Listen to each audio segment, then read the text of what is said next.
tomorrow's king of rock and roll, the world's youngest Elvis impersonator, Bruno.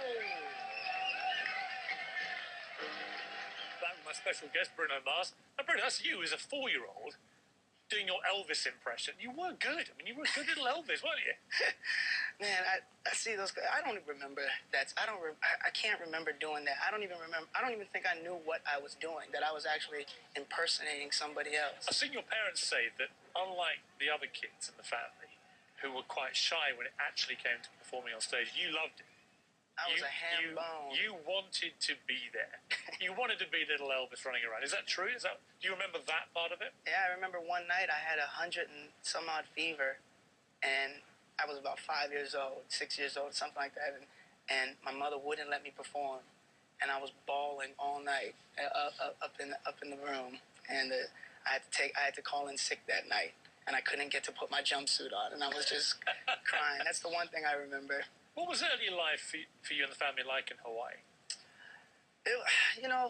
Hawaii is a special place, and because when I think about my childhood, I think about my family, my sisters, and my brother, us going to the beach, doing things that you would think a family that grew up from Hawaii would do. But my father, who put this show together, where you see the little Elvis clips, he had this show 6 nights a week at Sheraton Waikiki. So it was me going to school, and then at nighttime, I turned into Batman. And what values did they instill in you? Just family is everything for us.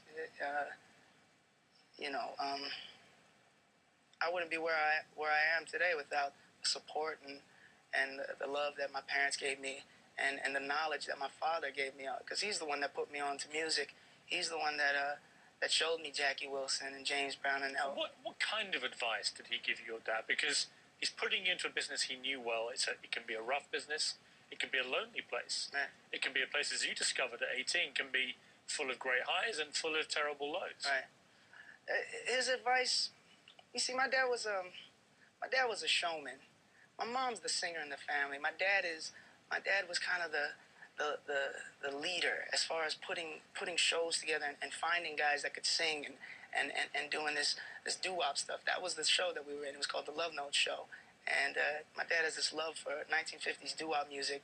So he knows that he's not the best singer in the world, but he knows he can find the best singers in the world and put them all together on a stage and make magic happen.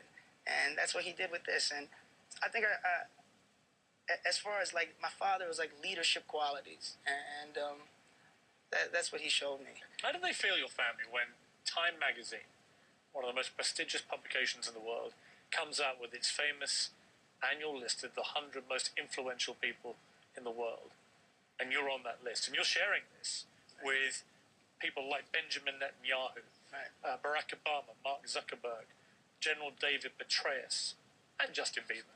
and so you aren't the only heartthrob that cracked in the list, but that's a big moment, isn't it? I mean, that's a moment that recognises not just you as a performer, but as a businessman and as a young man with real influence over millions of people.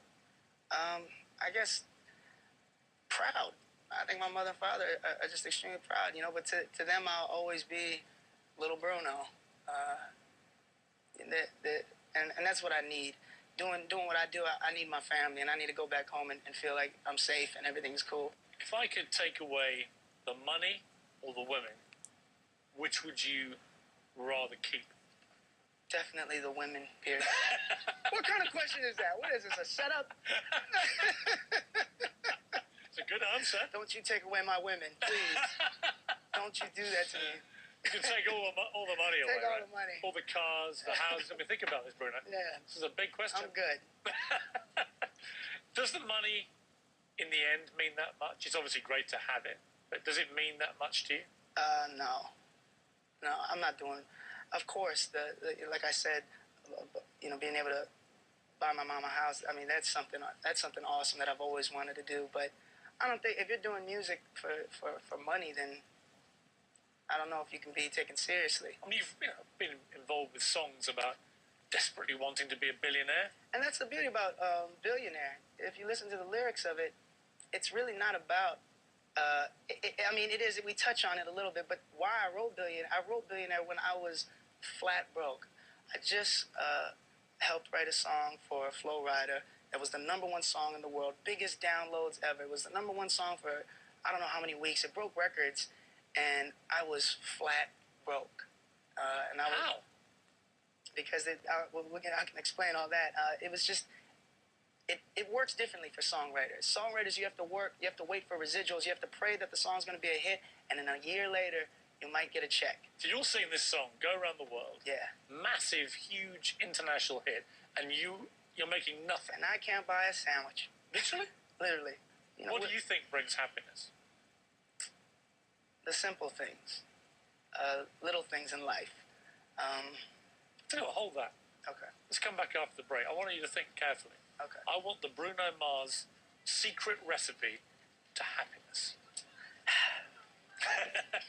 Yes, I would die for you, baby, but you won't do the same.